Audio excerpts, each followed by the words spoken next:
Hey there, Van Addicts. It's Ken Wilford here at Van again. I just wanted to give you guys a quick review of a car that we rented on a trip recently, 2022 Volkswagen Tiguan. So you guys saw I did a bunch of videos on a 2009 Tiguan that my daughter purchased and her husband. We did a lot of extensive work on that car. That was the first year the Tiguan came out, 2009. This is 2022. So not exactly the most super newest. This one has 7,000 miles on it. It's pretty much a good representation of what you would go to the dealership and buy at this moment. So you're thinking about a Tiguan. What's really changed from 2009 to 2022? I can say a lot of things and not much at the exact same time. So the elephant in the room to me is the engine.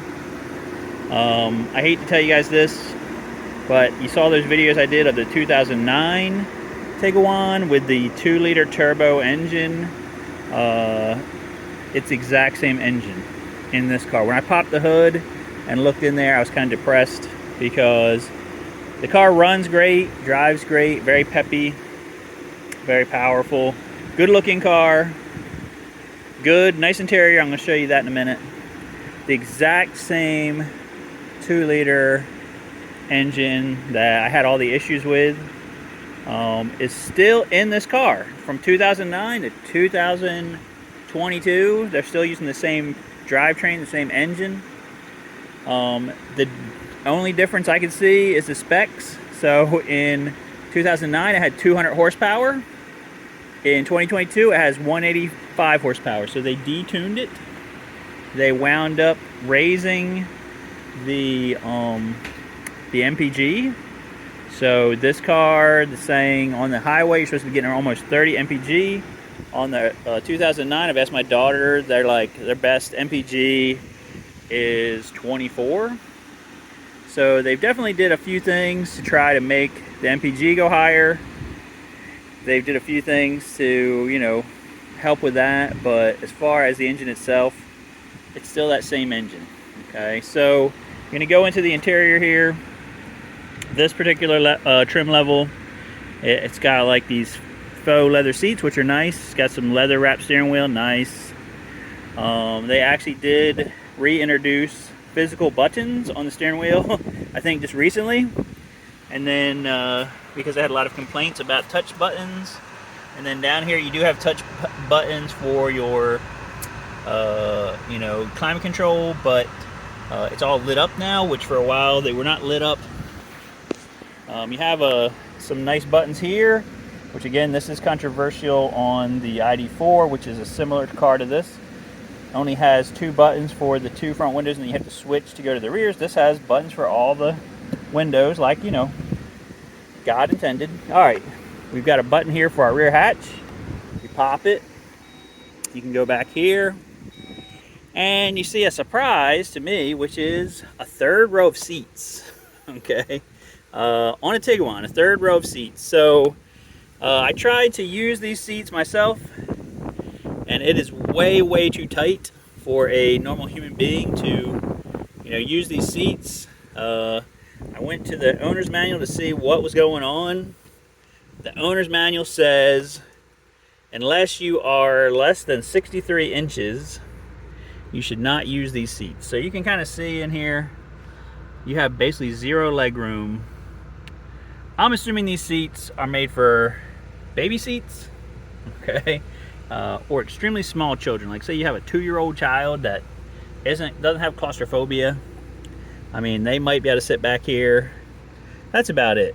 Okay, so if you're thinking about a Tiguan to get a 3rd row seating, you know, I would suggest against it. Okay, when these 3rd row seats are down, which I was going to put them down, but these headrests are up and I can't do it with one hand, you get a decent amount of cargo capacity in here. These things fold flat. The 2nd row folds flat. You have a really nice amount of cargo capacity. Again, you know, we have a power gate on this thing, which is nice. This trim level is like a base trim, the SE. Some of the higher levels have a thing where you stick your foot under here and wiggle it around. and it'll open the hatch for you. This does not have that.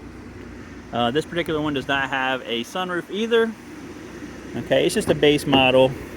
But to say that, it actually is very nice interior. Okay, like I said, this faux leather, which is nice. You got some cup holders back here.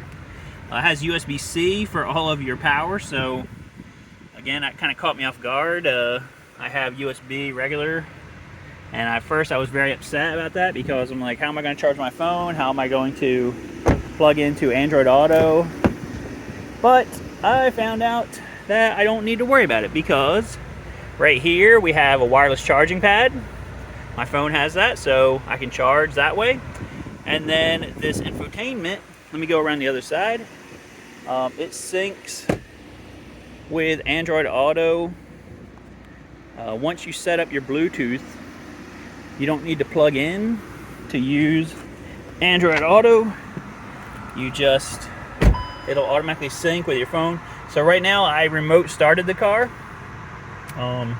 It seems like it's started, it seems like it's running, but it's actually in remote start mode. I have to put my foot on the brake, push the start button to actually activate everything on the car. Okay, so now you see your really nice big screen here starts clicking on, and it's not doing App Connect right now, probably because I'm videoing with the camera with the phone.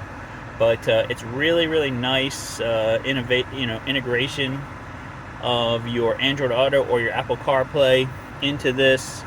It'll just automatically sync it together. Any type of maps or anything you're doing on your phone just comes right up on the screen.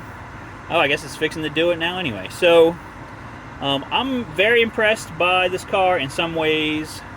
The technology stuff of it has definitely gotten nicer, and I think just recently it got nicer. It was a problem before, so Volkswagen responded to owners' complaints about these touch buttons on the steering wheel where you just touch them randomly by your finger going over them and it would cause problems. You don't want that, so they got rid of them. They did adjust these and actually lit up the climate control button so you could actually see what the heck you're doing at night. That is awesome. And then as far as the standard features on this that I really like, it has a nice backup camera, but no 360-degree camera, if you care about that. Okay. It does have active cruise control, lane keeping assist tech, and the advanced cruise control does do like stop and go traffic. So if you set it for like 50 miles an hour, you're in stop and go traffic, it's going to constantly adjust your speed, even all the way down to stopping and continuing on with the rest of the traffic. So you save your leg to keep pushing the gas, as long as you can not panic when it seems like sometimes it's not stopping as fast as you would like it to stop. Okay.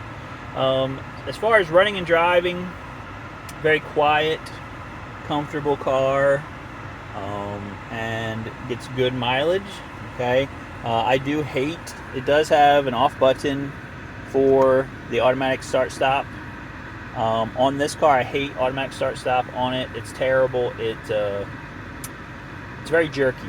So it'll shut off. It's very quiet. You don't realize it's shutting off. But when you get to go, it's like it's trying to jerk and take off. I'm like, I hate that so much. So I turned that off. You have to turn it off every single time, as far as I know.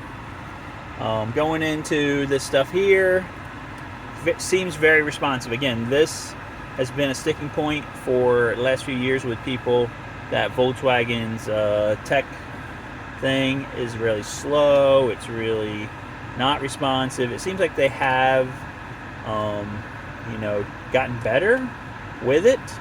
One of the cool things I noticed going through these screens is you can change your settings in here for lots of different things. So there's settings for your parking and maneuvering. It has rear traffic active. In other words, it's looking for traffic and helping you know if things are coming behind you. What else? It just has a lot of different things in here that you can customize if you want to. You can have eco tips that pop up on your main thing over here. Yeah, if you want that. And just a bunch of different things. So again, it seems very responsive. It seems like it's really doing a great job. Now this car does not have GPS built in, but again, if you have an Android phone, if you have an Apple phone, and you use Bluetooth, you can use Google Maps with it pretty easily. So you don't really need a built-in navigation, because the built-in navigation things are nice in a way, but the big problem with them, as everybody knows, has had them for a while, is that over time they get really, really dated and old looking. So to me, having the phone as the thing that's streaming it into the car, you're not having that issue over time. Okay, so this whole thing, it's going to get old, going to get dated over time, but having your phone be able to stream into it, what the heck, I don't know what it's doing. I'm doing like I'm waving my magic wand over it or something. I didn't look that part up in the manual yet, so that's probably a thing. Having your phone be able to put the maps and things up on there, that's really, something that in the future your phone is constantly getting updated. It's constantly, they're making the apps better. It's going to, reflect here onto your screen in the car. So I guess that's really my take on the 2022 Tiguan. So you say, well, should I buy one? Well, right now Volkswagen has 3 different of these cars. We have a Tiguan, we have a Taos, which is the cheapest one. It's around $24,000 MSRP. That one I haven't driven. It's probably fine unless you need to tow. It cannot tow. Okay, so Taos is like this. It's 10 inches shorter. It's going to have less capacity in the rear, but should be fine. But it cannot tow. Okay, that has a 1.5 turbo. Gets better mileage than this. Gets on the highway 30 something miles to the gallon. So if you care about MPG, if you care about price, Taos is a good price point. Then you have the Tiguans. They go anywhere between $26,000 and $36,000, I believe. It's about a $10,000 range. They can tow, and if you get the most maxed out one, it can have 360 cameras, which this doesn't have. It can have full-time 4-wheel drive. Still the same engine, okay, the same power plant, 2-liter, T engine, which I hate like poison. Then you have the next one highest above this, the Atlas. The Atlas starts at around 36, goes up to about 46.